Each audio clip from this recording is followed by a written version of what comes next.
राजधानी के मुख्यालय लखनऊ की इस धरा पर जो ऊर्जा की मुख्यालय है, इस प्रांगण में आज की ऐतिहासिक सत्याग्रह की सदारत कर रहे विद्युत कर्मचारी संघर्ष समिति के श्रद्धेय संयोजक श्रद्धेय श्री शैलेंद्र दुबे जी, इस कार्यक्रम में उपस्थित संघर्ष समिति के 16 संगठन के अलावा तमाम घटक संघों ने उसे समर्थन दिया है, अंतःकरण से उसने अपना योगदान किया है। उन सभी क्रांतिकारी केंद्रीय प्रांतीय जनपद क्षेत्रीय स्तर के सभी पदाधिकारियों का मैं हृदय की गहराइयों से अभिनंदन करता हूं, वंदन करता हूं, प्रणाम करता हूं। इस भाषा के साथ, ये आह्वान के साथ मैं इस कार्यक्रम को प्रातः काल से जिस तरीके से हमारे प्रिय मित्र और बिजली मजदूर संगठन के बहुत ही कॉमरेड नेता प्रांतीय महामंत्री श्री सुहेल हामिद जी जिस तरीके से चल रहे हैं, निश्चय आपका भी मैं अभिनंदन करता हूं। आपका जो उर्दू में लिखे हुए वो सारे लेख का भी मैं अभिनंदन करता हूं। मान्यवर, अब मैं अपनी विषय की ओर आ रहा हूं। आज आखिरकार उत्तर प्रदेश की राजधानी मुख्यालय, जहां प्रदेश की सरकार बैठती है, जहां उत्तर प्रदेश की शासन बैठती है, ऊर्जा का प्रांगण का मुखिया बैठता है, यहाँ पर इतने हजारों की संख्या में प्रदेश के कोने कोने से, बागपत से लेके गाजियाबाद से लेके गोरखपुर झांसी से लेके सोनभद्र से लेकर के एक एक किनारों से लोग यहाँ पर उपस्थित हैं। आखिर क्यों उपस्थित है ये समझना बहुत ही जरूरी है। हमारे संयोजक जी ने प्रस्तावना संबोधन में जो अपनी बातें कही, उसके अलावा कई हमारे बहुत प्रमुख वक्ताओं ने, विशेष रूप से जितेंद्र गुज्जर जी ने बहुत सी जो है अपनी तकनीकी आधार पर, तमाम आंकड़ों के आधार पर भी अपनी बातें रखी। हम उन बातों को अगर रिपीट करें तो समय को जाया जाएगा, इसलिए मैं उन बातों को बिना किसी रिपीट किए मैं उन्हीं बातों को करूंगा जो बातें छूट सी गई है। आज मान्यवर, हम उत्तर प्रदेश में नहीं, भारत का एक ऐसा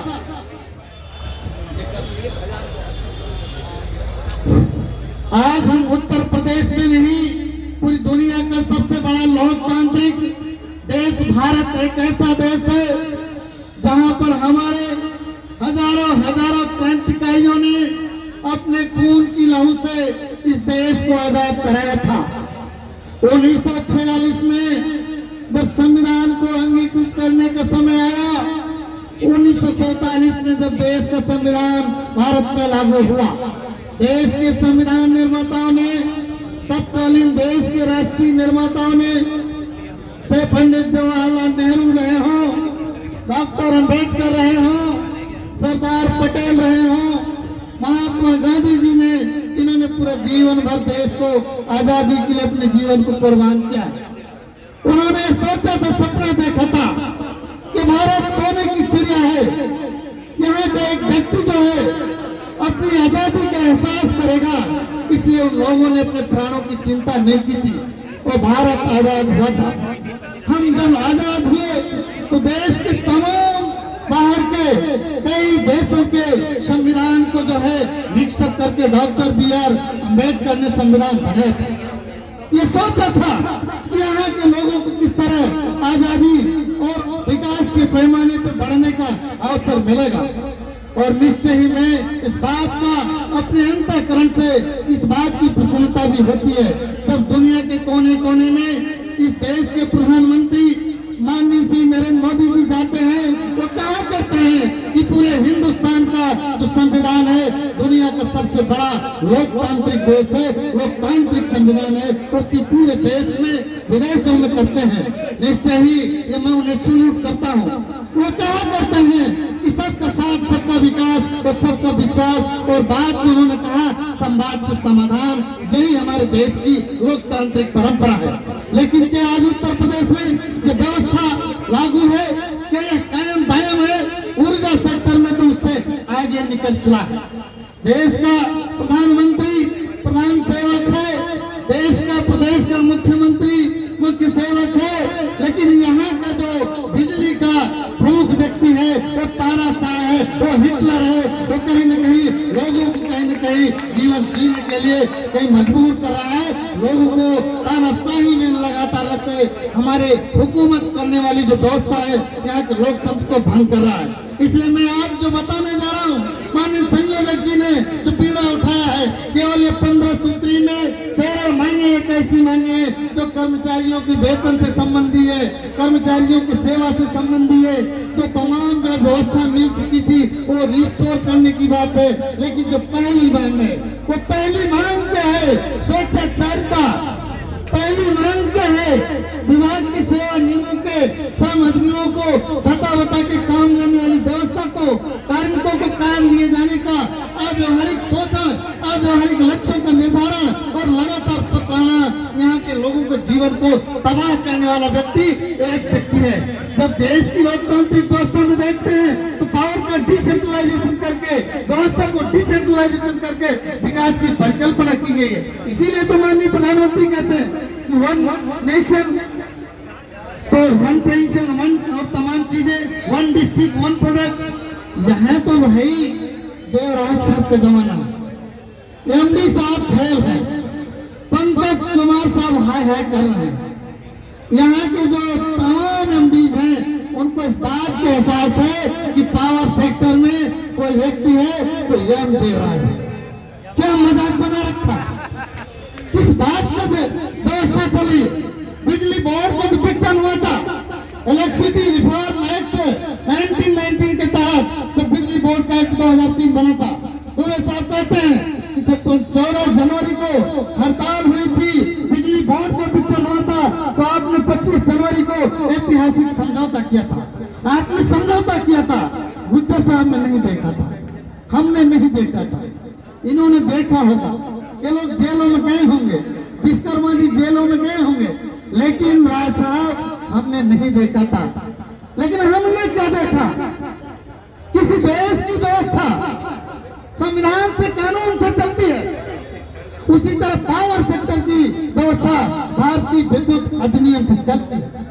भारतीय विद्युत सुधार अधिनियम 1999 के आर्टिकल 23(7)B में व्यवस्था लिखी हुई है कि जब भी बिजली की व्यवस्था चलेगी तो बिजली के जो कामगार हैं, बिजली बोर्डों का विघटन तो होगा, लेकिन बिजली बोर्डों की जो सेवा शर्त थी उससे कदापि इधर नहीं होगी। सेल नाथ भी लिखा हुआ है। इसका मतलब है कि भारत की कानून भी ये इजाजत देती है। लेकिन उत्तर प्रदेश का जो टॉप मैनेजमेंट है, बिजली बोर्ड के कानून को भी धता बताते हुए लगातार आज उत्तर प्रदेश के कर्मचारियों के साथ अन्याय उत्पीड़न ये पराकाष्ठा है। मैं इससे आगे बढ़ता हूँ। जब हम संविधान की बात करते हैं तो ये कहते हैं कि डेमोक्रेसी में कहा गया है from the people, by the people, for the people. लोगों के बीच से, लोगों के द्वारा, लोगों के लिए चुनी गई व्यवस्था लोकतांत्रिक व्यवस्था है। हम जनता की बात भी करते हैं। आज पूरे देश में विकास का परिमार्जन, विद्युत के क्षेत्र में विकास का परिमार्जन है। 2019-20 का जब कोविड-19 पूरे दुनिया में आया था तो आपने देखा होगा प्रदेश भर में प्रशासन के हुटर, पुलिस के डंडे, घर में रहे सुरक्षित रहे के स्लोगन लग रहा था। लेकिन आप वाकई में अगर घर में रहे सुरक्षित रहने का सपना साकार करने का काम किया था, इन बिजली के कामगारों ने किया था, यहाँ के समुदाय के लोगों ने किया था, यहाँ के इंजीनियरों ने किया था, यहाँ के जूनियर इंजीनियरों ने किया था। उस भीषण तबाही वैश्विक महामारी में भी आपने अपने परिवारों को, अपने प्राणों की चिंता किए बिना आधी रात को भी निर्बाध विद्युत आपूर्ति बनाने का काम किया था।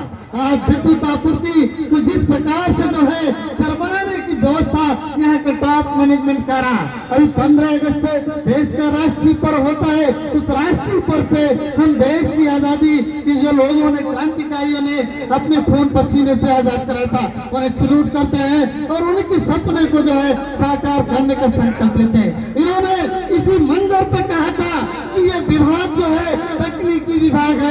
मैंने सुना है कि मेन मनी मटेरियल के बिना व्यवस्था नहीं चल सकती। नहीं, आज सुनिएगा, मेन मनी मटेरियल के बिना नहीं चल सकती। उन्होंने कहा चल सकता है। उन्होंने कहा चौथा मंत्र में बता रहा हूँ, माइंड सेट से ये विभाग चलेगा। ये माइंड सेट क्या है? इनका माइंड सेट जो डंडा वाला माइंड सेट, ये डंडा वाले माइंड सेट से विभाग चलने वाला है। आप कल्पना कर सकते हैं कि टॉप लेवल पे व्यक्ति कि देश के उन मसीहों को भी सपने को भी साकार तो छोड़िए, उन्हें श्रद्धांजलि देने के प्रति नहीं इच्छा रखता है। इसलिए ऐसे लोग, मैं किसी व्यक्ति विशेष की बात नहीं, लेकिन देश की जो लोकतांत्रिक व्यवस्था है उसके साथ खिलवाड़ करने वाले लोगों को ऐसे जगहों पे नहीं रहना चाहिए। ये मेरा मानना है, ये मेरा विश्वास है। आप भ्रष्टाचार की बात करते हैं, गवर्नमेंट करती है कि जीरो टॉलरेंस की सरकार है, नो करप्शन करना है। मुबारक है कि आप पे ठीकरा लगा है कि आप बहुत ईमानदार हैं, लेकिन सामने वाला हर व्यक्ति चोर है, ये कैसा हो सकता है? ये कदापि नहीं हो सकता। ये आपकी दृष्टि का कहीं न कहीं पूरा बात है। अगर आपको भ्रष्टाचार पे डिबेट करना है चेयरमैन महोदय, आप 7वें तल से अभी उतर आइए। मैं दावे के साथ कहता हूँ, मैं दावे के साथ कहता हूँ, मैं डिबेट करने को तैयार हूँ। आप वारंट का एग्रीमेंट लेके अपने सभी एमडी साहबान, डायरेक्टर साहबान को हमारे यहाँ पर उतारने का काम करिए। मैं देखना चाहता हूँ कितनी ईमानदारी बरती गई है। मैं दावे के साथ कहता हूँ, वारंट के एग्रीमेंट का अगर आप चर्चा कर लेंगे, आप और आपके बोर्ड ऑफ डायरेक्टर सहित सभी लोग जेल की सलाखों में जाने से नहीं बच पाएंगे। इसलिए मान्यवर, आज मैं गुजारिश करने वाला हूँ, भ्रष्टाचार का परिमार्जन, भ्रष्टाचार का पैमाना एक नहीं हो सकता, एक उसका समानुपाती एक सैद्धांतिक सिद्धांत होगा। इसलिए आप अपने नजरिए से जैसी दृष्टि वैसी सृष्टि के आधार पे कोई आप कैलकुलेशन, कोई नियम कानून, कोई व्यवस्था चलाने का काम करेंगे, ये लोकतंत्र में नहीं चलने वाला। इसीलिए उत्तर प्रदेश का हजारों आज केवल कामरेड लोग आए हैं, आज सामान्य कार्यकर्ता नहीं है, आज केंद्रीय कार्यकारिणी आई है। आज कार्यकारिणी में ये टीम लोग हैं जो पूरे प्रदेश को, इन संगठनों को, ऊर्जा क्षेत्र को चलाने का काम करते हैं। एक एक जिला का हमारा कार्यकर्ता, एक एक जिला का पदाधिकारी, एक एक जोन परियोजना का साथी है। लेकिन अगर आपने नहीं सोचा, आपने नहीं संभला, आप डिबेट नहीं करते हैं, आप मनमाने तरीके से सरकार का जो स्लोगन है संवाद से समाधान नहीं करते हैं। आज पिछले 1 महीने से नोटिस पड़ी है, संयोजक जी कह रहे थे पिछले महीने अक्टूबर में नोटिस डाली है, लेकिन आज तक आप हिम्मत क्यों नहीं पड़ रही है? संवाद से समाधान सरकार कहती है। पंकज कुमार साहब को लगा दो, पता है क्या कहा पंकज साहब ने? कब ये ऐसा है, ये कैशलेस व्यवस्था को छोड़कर मेरे बस के बप्पा कुछ नहीं है, मैं कुछ नहीं लटकता। आप ऐसे कैसे संवाद करेंगे? आपको दोहरा अगर आमने सामने समाधान करना है तो सामने आना पड़ेगा। आप ईमानदार हैं तो सामने हैं। प्रदेश की बिजली की जनता आई है, इसे बताना पड़ेगा। इस बिजली उद्योग में देवराज जैसा सबसे ईमानदार व्यक्ति है, इसलिए आपको बताना पड़ेगा कि टोरेंट की जांच पहले होगी। जिस दिन आप टोरेंट की जांच करा दोगे, उसके बाद और तमाम भ्रष्टाचार ERP की बात तो भी भाई प्रभात जी आएंगे। मतलब आप ये हालत देखिए, उत्तर प्रदेश की सरकार की नीति है, किसी कर्मचारी के विरुद्ध अगर एक्शन लेना है तो कम से कम उसके विरुद्ध शिकायत की जाने वाली वेतन प्रॉपर एक शिकायत शुद्ध रूप से हलफनामे में होगी, उसके साथ एविडेंस होगा, साक्ष्यों के बिना जो है शिकायत नहीं जांच की जा सकती। लेकिन आज व्हाट्सएप पर, आज सोशल मीडिया के माध्यम से आप तमाम माध्यमों में फर्जी तरीके से शिकायतों की जांच कर रहे हो। और संघर्ष समिति 2020 का 35 पेज का जो है उप मंत्रिमंडल उप समिति के साथ जो समझौते हुए थे उसको लागू करने की आपकी यहाँ दी, आपने रद्दी की टोकरी में डाला। उसके बाद 2000 हमने जो है 22 में एक आपको ERP का घोटाला, अगर पंजाब, आपका महाराष्ट्र, आंध्र जैसे डेवलप स्टेट जहाँ बिजली की संख्या, वो महाराष्ट्र में लगभग 3.25 लाख जो है 3.25 करोड़ बिजली के उपभोक्ता है, वहाँ ERP की खरीदारी 80 करोड़ में है और बहुत टन ERP चल रही है। चेयरमैन महोदय, आपने केवल 550 की खरीदारी पावर कॉर्पोरेशन में की है और डिस्ट्रीब्यूशन और ट्रांसमिशन और आप उत्पादन को मिलाएंगे तो 750 करोड़ की है। अभी ट्रांसमिशन के लोग बता रहे थे, उत्पादन के लोग बता रहे थे, उन्हें सेफ ID भी नहीं दी गई है। आप व्यवस्था को ट्रांसपेरेंट करना चाहते हैं, आप इन एक्शन पे क्षेत्रों के अधिकारियों पर, जूनियर इंजीनियरों पर भरोसा नहीं करते। आपने जो है सिस्टम कंट्रोलाइज, सेंट्रलाइज कर दिया। अब आपको चेक काटने की पावर है क्या? DGO साहब लोग बताए नहीं है ना, बड़ी दिक्कत है। लेकिन सेंट्रल पेमेंट में भ्रष्टाचार की बू आ रही है देवराज साहब, इसलिए कि मनचाहे तरीके तरीके से वो जिसका चाहते हैं उसका पहले पास कर देते हैं, जिसका नहीं चाहते हैं वो बड़ा रहता है। वो बड़े साहब भेजते रहे मैसेज। आज हालात बहुत खराब है, इसलिए मान्यवर व्यवस्था चलाने के लिए यहाँ का बिजली का कामगार बिल्कुल कमर कस चुका है। मैं तमाम आंकड़ों को अगर आपकी बीच बताऊंगा तो कई घंटे लगेंगे। हम उन आंकड़ों पर न जाते हुए निश्चय ही एक एक कर्मचारियों से भी अपील करने आए हूँ। आज दुबे साहब ने कहा कि उत्तराखंड में इसी प्रदेश का जो है एक अंश है, बहुत थोड़े से लोग हैं। अभी वहाँ मुझे जाने का कई बार अवसर मिला है। वहाँ के लोग जब पिछले दिनों सामूहिक रूप से ये कमर कसा कि 3 प्रोन्नत पदों का वेतनमान पावर सेक्टर में मिल चुका था, उत्तर प्रदेश के लोगों को मिल चुका है, हमें मिलना चाहिए। हमें खुद भी इस बात का भान नहीं था कि ये व्यवस्था वहाँ लागू हो जाएगी। आपको भी अभी भान नहीं होगा, लेकिन जरा कल्पना करना 3 प्रोन्नत पदों का तो वेतन की लड़ाई वहाँ पूरी तरह से प्रदेश में भूचाल मच गया। उत्तराखंड में पूरी तरह से स्ट्राइक हो गई और पूरी तरह से जो बिजली व्यवस्था बदहाल हो गई। वहाँ के मुख्यमंत्री को, वहाँ के माननीय मंत्री को, वहाँ के प्रदेश की व्यवस्था के संचालकों को सामने आना पड़ा। उन्होंने यहाँ तक क्रश करने की बात की थी, जूनियर इंजीनियर, असिस्टेंट इंजीनियर की वैकेंसी भी जो है संविदा पे निकाल दी थी, लेकिन लोगों ने हिम्मत नहीं हारा। तो हम प्रदेश के बाहर जाते हैं, मध्य प्रदेश, उत्तराखंड, बिहार, अन्य प्रदेशों में, तो वहाँ के लोग जो है पूर्वांचल की लड़ाई जिस ताकत से आपने लड़ा था, जो दिल्ली से 101 का घोड़ा निजीकरण का छोड़ा गया था, वो उत्तर प्रदेश की राजधानी अरविंद कुमार को रोकते हुए उत्तर प्रदेश में बाहर भेजने के भी काम किया था और निजीकरण का घोड़ा रोकने का काम किया था। तो ये बात जब प्रदेश के बाहर जाते हैं तो लोग आपकी तारीफ करते हैं, आपकी ओर नजरें देखते हैं। उत्तर प्रदेश एक ऐसा प्रदेश है जो संघर्षशील प्रदेश है, लेकिन आज स्थितियां हैं, हम अन्य प्रदेशों का उदाहरण देने को मजबूर हैं, तो हमें लड़ना होगा। और उत्तराखंड में 3 प्रोन्नत पदों का वेतनमान मिला, बहुत अंतर होगा। मैं अधिकारियों के वेतनमान की बात नहीं कर रहा हूँ, मैं जूनियर इंजीनियर की बात नहीं कर रहा हूँ। वो सब क्लास 1 में, क्लास सुपर क्लास 1 में चले जाएंगे, लेकिन यहाँ का सबसे अधिकतम संख्या 80% का संख्या कर्मचारी संवर्ग है, बाबू संवर्ग है, टेक्नीशियन संवर्ग है। इसकी हालात क्या है जो 2600 में आएगा? आज जो इन्होंने व्यवस्था किया है वो 4800 पर आपका जीवन समाप्त कर देगा। 4800 ग्रेड वेतन आपका सेकंड जो है क्लास का भी नहीं होता है। अगर आप जो है 3 प्रोन्नत पदों का वेतन पाएंगे तो 6600 में जाते ही आपका वेतन का स्ट्रक्चर आपका सुपर क्लास 1 में तो होगा ही, आपका वेतन जस्ट रिटायरमेंट के बाद आपके दुगने से ज्यादा होगा।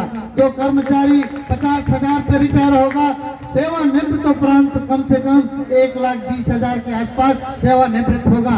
क्या आप नहीं चाहते आपका भविष्य उज्जवल हो? तो यहाँ का जूनियर इंजीनियर है, इसी हालात में रहेगा तो 1.25 लाख पर रिटायर हो जाएगा। पूरा लास्ट पेंशन, उसका पेंशन तो मिलना नहीं, लेकिन अगर आपको तृतीयबद्ध वेतन मिला, एसी का वेतन मिला तो 2.25 लाख के ऊपर जाएंगे। क्या आप नहीं चाहते कि कम से कम आप 1 लखपति सीधे बढ़ जाए? इसी प्रकार अभियंताओं के साथ भी अन्याय हो रहा है। जो 10,000 का ग्रेड वेतन ज्वाइन कर चुके थे उन्हें 8900 ग्रेड वेतन पे ले जा करके समाप्त किया जा रहा है। आप मित्रों इसके पीछे जाइए, 1989 से लेके 2007 के पहले हमारे मनीषियों ने लड़ा था कि एक साथ एक विभाग में तमाम लोग आते हैं और उनकी सेवा की जो नौकरी की अवधि एक साथ होती है। सपोज दैट अगर जूनियर इंजीनियर आया 100 की संख्या में आया तो टॉप पोस्ट जाते हुए हो सकता है 2-4 एसी बन जाए, लेकिन 99% लोग एग्जीक्यूटिव इंजीनियर एक्शन से रिटायर हो जाएंगे। जो एई आएगा वो 99% एसी से रिटायर हो जाएगा। जो ऑपरेटिंग से आएगा तो मैक्सिमम जेई या एई से रिटायर हो जाएगा। एक कल्पना की थी, तमाम कमेटियों को मैं अगर पढ़ना ले आया था तो आप समझ पाते कि हमारे मनीषियों ने किस तरीके से कहा कि एक साथ सेवा में आने वाले पदों की प्रोन्नतियां भले न हो, लेकिन सामाजिक और आर्थिक दायित्व उनके लगातार उसी तरफ बढ़ते हैं। इसलिए उनके दायित्वों को निर्वहन करने के लिए उनके साथ सामाजिक अन्याय नहीं होना चाहिए। इसलिए 3 पदों का प्रोन्नतियों का वेतनमान, जिसका नाम समयबद्ध वेतनमान दिया गया था। इसी आधार पर कई कमेटियां थी। लास्ट की कमेटी पीआरसी की थी, ओपी मेहरोत्रा की कमेटी थी, बीएस माथुर की कमेटी थी। उन तमाम कमेटियों ने वेतन का स्ट्रक्चर किस आधार पे होना चाहिए, लोगों का जीवन का स्तर किस आधार पे होना चाहिए, ये देवराज साहब कभी चर्चा के बारे में बताएंगे कि लोगों ने तर्कों के आधार पे लड़ा है। आज भी हमने प्रदेश की बिजली चलायमान रखा है। राजीव जी का हमारे एक एक लोग क्षेत्रों में काम कर रहे हैं, राजस्व वसूली का काम कर रहे हैं, कार्यकारिणी के लोग केवल ध्यानाकर्षण करने आए हैं। लेकिन अगर आप चाहते हो आपके ही राज्य में जो B+ की रेटिंग पश्चिमांचल और केस को थी वो ऑलरेडी B में चली गई। जो कंपनियां जो है B रेटिंग में थी वो C में और -C में चली गई। आखिर इसका जिम्मेदार भी क्या यहाँ का कर्मचारी है? इसका जिम्मेदार सीधे सीधे आप और आपकी बोर्ड ऑफ डायरेक्टर है। इसलिए मैं निवेदन करना चाहता हूँ कि अब भी समय है, अभी ये व्यवस्था चलायमान रहना चाहिए। नहीं तो 21 तारीख को प्रदेश के कोने कोने में 2-3 घंटे का हमारा एक सामूहिक सांकेतिक ध्यानाकर्षण होगा। वो एक नई उजाला, एक इस आंदोलन को नई धार देगा। और यहाँ पर बैनर लगा है पूरे देश में, पावर बचाओ, पावर सेक्टर बचाओ और राष्ट्र बचाओ। सबसे बड़ा प्रदेश तो उत्तर प्रदेश है। आज दुनिया में मित्रों अगर उत्तर प्रदेश को देश का दर्जा दिया जाए, पूरे दुनिया का सबसे बड़ा छठवां देश होगा। ऐसा बड़ा प्रदेश को आपने गर्त में ले जाने का काम किया है। उत्तर प्रदेश के साथियों से निवेदन है कि 23 तारीख को ज्यादा से ज्यादा संख्या में दिल्ली में भी पहुंचने का काम करेंगे, क्योंकि देश की सरकार और प्रदेश की सरकार पूंजीपतियों की सरकार है। जैसा स्मार्ट मीटर के बहाने जो 25,000 करोड़ यहाँ बहाने का हम लोग यहाँ हमारे डिमांड चार्टर में है। राजीव जी उस दिन कह रहे थे मानवर हमें इसकी कोई दिक्कत नहीं है। कम से कम आज सप्लायर जो उसका निर्माता है उस आदमी को कम से कम उसकी एक कॉम्पिटेंसी है, उसकी एक व्यवस्था है। आपने पूंजीपतियों को लाभ देने के नाम पे तमाम नीतियों में परिवर्तन करा करके ये व्यवस्था लागू कर रहे हैं, तो मामला गड़बड़ है। स्टैंडर्ड बिडिंग डॉक्यूमेंट के बहाने देश की सार्वजनिक संपत्तियों को बेचने का काम कर रहे, मामला गड़बड़ है। और कई चीजें हैं वो बताना उचित नहीं है। उत्पादन गृहों में 2018 में एक बार आई थी, भारत की सरकार ने बिजली जनरेटरों को पहले एडवांस पैसा देने का ऑर्डर किया था। लेकिन जैसे ही वो ऑर्डर पार्लियामेंट में पारित हुआ तो ये लगा कि सबको मिलेगा। उत्तर प्रदेश की सरकारी जो प्रतिष्ठान है उनका जनरेटिंग कास्ट 1 रुपए से 2.25 रुपए और जल विद्युत की तो 75 पैसे के पर यूनिट के आसपास आती है। लेकिन वहीं पर जो प्राइवेट संस्थाएं हैं जिनकी औसतन आपने देखा होगा नॉर्मली तो 7-8 से लेके 10 तक है, और पिछले बार माननीय ऊर्जा मंत्री का टूट था कि 18 से लेके 21 रुपए पर यूनिट यही की उत्तर प्रदेश के यही के मैनेजमेंट के नेतृत्व में बेचने का काम किया था। क्या सार्वजनिक संस्थाओं को प्रेशर नहीं दिया जाना चाहिए? सार्वजनिक संस्थाओं का विकास नहीं किया जाना चाहिए? मैं बताना यह चाहता था कि भारत की पार्लियामेंट में कानून में परिवर्तन कर दिया गया, ये व्यवस्था कर दी गई कि ये जो व्यवस्था है जो जनरेटर को एडवांस पैसा दिया जाएगा केवल और केवल प्राइवेट सेक्टर को दिया जाएगा और गवर्नमेंट सेक्टर के लोगों को ऐसे भट्टे खाते में दिया जाएगा। इसलिए मैं आपसे अपील करने आया हूँ, आज पूरे देश पे खतरा है, बिजली उद्योग पे खतरा है, सार्वजनिक सेक्टर पे खतरा है, देश के लोकतंत्र पे खतरा है। मैं बहुत अधिक समय लूंगा तो तमाम विद्वान साथी हमारे बीच में हैं, लेकिन इतना ही कहूंगा कि ये अव्यवहारिक तरीके से कार्य लेने का जो सिगुपा आपने छेड़ रखा है, 5 करोड़ प्रति बिजली घर आपने एक लक्ष्य दिया। मैं बहुत जरूरी बात आपसे शेयर करना समझता हूँ कि आप पूरे प्रदेश में मित्रों जो मित्र यहाँ काम कर रहे हैं, बहुत 80% रूरल के ऐसे डिवीजन है जिनका पूरे महीने का जो है असेसमेंट 5 करोड़ नहीं है। अध्यक्ष जी आप लोग तो समझदार लोग हैं, 5 करोड़ नहीं है। उस बिजली घर का छोड़िए, डिवीजन में पसीना आ जाता है 2-3 करोड़ का असेसमेंट को लाने का काम। लेकिन आपने एक बिजली घरों का 5 करोड़ तब की दशा में हमने तो यही कहा व्यवस्था तो काम लो। आपने मानक बनाए, आपने यहाँ डिस्ट्रिक्ट रूल बनाए, आपने कहा कि इतने बिजली घर पे इतने आदमी चाहिए, इतना मटेरियल चाहिए। मैन मनी मटेरियल का जो मानक हमने नहीं बनाया है, बोर्ड ऑफ डायरेक्टर ने बनाया है, पावर सेक्टर ने बनाया है, उसे आखिर क्यों नहीं लागू किया जाएगा? यहाँ 16 16 जो एजेंट बैठाएंगे उनके ऊपर पसीना इस बिजली कामगारों के मेहनत की कमाई का पैसा लुटाने का काम गाड़ी से लेके बंगला तक ये नहीं चलने वाला है। यहाँ शक्ति भवन में भ्रष्टाचार नहीं चलने वाला है। इसलिए आज उत्तर प्रदेश का एक एक कामगार पूरी तरह से एकताबद्ध हो चुका है। मेरी अपील है, मेरी गुजारिश है विनम्रता के साथ कि अगर आप ऊर्जा सेक्टर को बचाने में सहयोग करेंगे तो आने वाले दिनों में जब आप अन्य विभागों में जाएंगे तो आप ये फख्र से कहेंगे कि मैं जब तक रहा व्यवस्था बहुत सुदृढ़ हुई थी। लेकिन आपको अगर जैसा आज किसी मंत्री ने कहा कि जब वहाँ माननीय मुख्यमंत्री जी ने पूछा, दुबे साहब भी कह रहे थे, तेलंगाना के मुख्यमंत्री ने पूछा आप कहाँ से आए हो, तो बताया पानी विभाग से आए, तो कोई बताया तो सड़क विभाग से आए। लेकिन उन्होंने दूसरे पैरामीटर से कहा। लेकिन आपसे पूछा जा सकता है कि यार पूरे देश की सबसे प्रतिभाशाली जो परीक्षा प्रतिस्पर्धा पास करके IST करके आए तो बिजली सेक्टर के कितना लाभ किया, तो गुज्जर जी कह रहे थे 75,000 करोड़ से 1 लाख करोड़ का घाटा तक पहुंचाने का काम किया। यही आपकी क्षमता है, यही प्रतिस्पर्धा का आपने मजाक बना रखा है। ये पैरामीटर जनता के बीच जाने वाला है मानवर 21 तारीख को प्रदेश के कोने कोने में। और अगर आपने नहीं सुधा 22 तारीख से आप लोग मित्रों जाना, सभी कामरेडों से निवेदन है जो संघर्ष समिति के डायरेक्शन से जारी किए जा रहे हैं। हम अनुशासित लोग हैं, हम आज्ञाकारी लोग हैं, हम लोकतांत्रिक आस्था में विश्वास रखते हैं, इस व्यवस्था को चलाने वाले लोग हैं, प्रदेश की सरकार के आकांक्षाओं को धरातल पे लागू करने वाले हैं। आप नियमों से काम करने का सर्कुलर बहुत जल्दी आपके बीच जारी होने वाला है। 22 तारीख से 28 तारीख अगर नियम से काम कर देंगे तो भाई साहब समझ जाएंगे।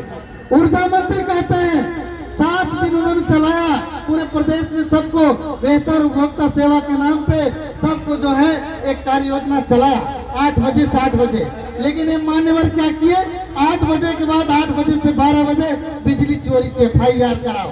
मतलब दिन में तसल्ली, रात में जो है क्या क्या कहें मैं शब्दों का बयां नहीं कर सकता हूं। इसलिए लोकतंत्र में आस्था रखिए, जनता जनार्दन है, ये सड़कों पर उतरने जा रही है। मीडिया के साथियों से भी अपील है, ये लड़ाई केवल बिजली के कामगारों के व्यक्तिगत हितों की नहीं है, हमारे वेतन विसंगतियों का केवल मात्र नहीं है, या अन्य कोई बात नहीं है। जो संविदा का आदमी आता है पूरी जिंदगी खपा देता है, इसी में मरता है, इसी में जीता है। अन्य प्रदेशों में अगर नियमितीकरण कर दिया जाएगा तो उत्तर प्रदेश में क्यों नहीं होगा? इस बात को जवाब देना होगा माननीय चेयरमैन साहब, इस बात को सरकार को भी देना होगा। इसलिए जनता जनार्दन है, जनता सड़कों पर जाने वाली है। और 29 तारीख से अगर जनता जनार्दन सड़कों पर उतरेगी तो हमारे साथ यही नहीं होंगे। मैं उदाहरण देते हुए सुहेल जी खड़े हो गए, इसलिए मुझे बैठने की इजाजत और इशारा मिल रहा है। लेकिन ये इशारा मैं इसलिए बताना चाहता हूं कि जब 2020 में संयोजक जी आपने ठाना था प्रदेश में बिजली के क्षेत्र को बचाने का, तमाम यहाँ प्रलोभन दिए गए, तमाम संगठनों को तोड़ने का प्रयास किया गया। आपके नेतृत्व में कोई टूटा नहीं, कोई टूटा था क्या? नहीं टूटा। आज भी प्रयास हुआ है मित्रों, ये आंतरिक बात नहीं, खुली बात कर रहा हूँ। यहाँ का कामगार एकताबद्ध से अपने हितों, अधिकारों और स्वाभिमान की लड़ता है। जब पूर्वांचल की लड़ रहे थे, मैं ये बताना चाहता हूँ ये बिजली के कामगारों का ही नहीं, जनता का भी है। जब उत्तर प्रदेश की आंदोलन तेजी से बढ़ रहा था, अनपरा की यूनिट जो है 1600 मेगावाट ढलान से गिरी और पूर्वांचल का विशेष रूप से आपका आजमगढ़ जोन, गोरखपुर, मई, बलिया और फैजाबाद के अलावा 12 बंकी बहराइच रेलवे के ट्रैक इत्यादि खड़े हो गए।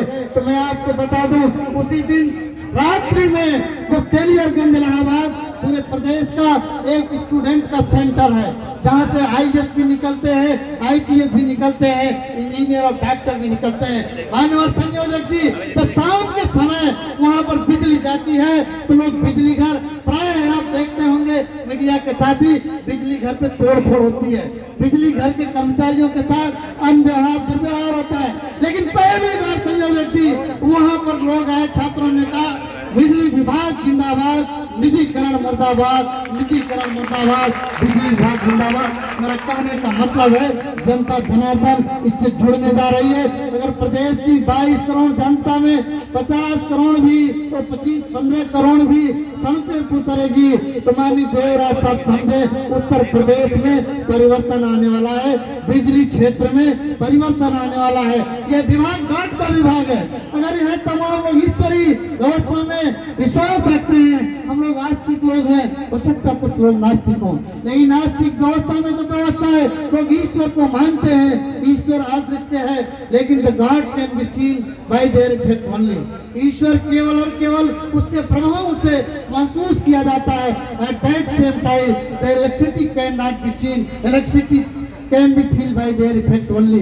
इसका मतलब है बिजली भी ईश्वर का दूसरा रूप है, इसलिए इस विभाग से टकराने का काम मत करना माननीय चेयरमैन महोदय। इसलिए अंतिम बार चेतावनी देते हुए यह गार्ड का विभाग है, यह गार्ड का विभाग है। मीडिया के साथ ही जान लो, जीओडी गार्ड, गार्ड माने ईश्वर, यहाँ जीओडी गार्ड है।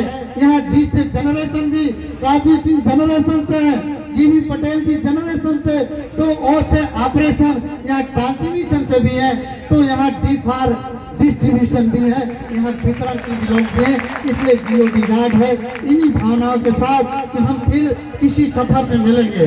आप मित्रों जिंदा दिली लोग हैं, आपको अंतिम बात कहते हुए कि आपके स्वाभिमान पर, आपके मान सम्मान प्रतिष्ठा पे जब वहाँ चाहे तो टकराना जरूरी है। एक शेर कहते हुए अंतिम बार अपनी बात रखते हुए कि उसूलों पे जब यहाँ चाहे, उसूलों पे जब आ चाहे टकराना जरूरी है। जिंदा अगर है तो जिंदा नजर आना जरूरी है। जय हिंद, जय संगठन, जय संघ समिति। बहुत बहुत धन्यवाद।